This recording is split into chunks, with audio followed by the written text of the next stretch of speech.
Hello everyone, welcome back to Longswitch JavaScript Academy. Today we are going to talk about an important concept in JavaScript, that is the naming conventions for variables. At first you might be thinking, or you might be getting confused, like what are the naming conventions while naming your variables, how to follow a particular approach or strategy to name your variables in JavaScript. It might get confusing for you, but it is really important to use a proper strategy to name your variables to make your code reusable, easy to understand, and error free.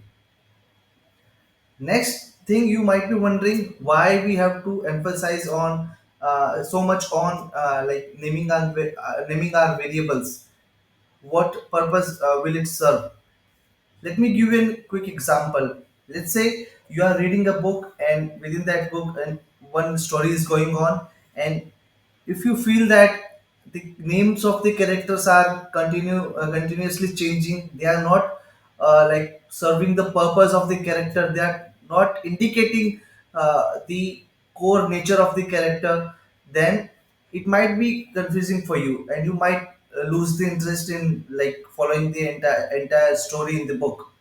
The same happens with the programming languages, or the same happens with the programming in general.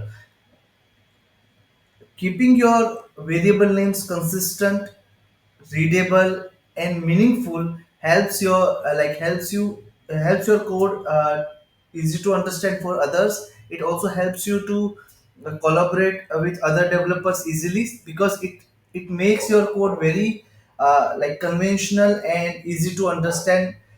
Even forget about the others, even you yourself revisit your code after months or years. If you have given proper naming conventions to your variables, it will automatically make sense to you. It will automatically give you an idea why a particular variable is declared and what it does in the code.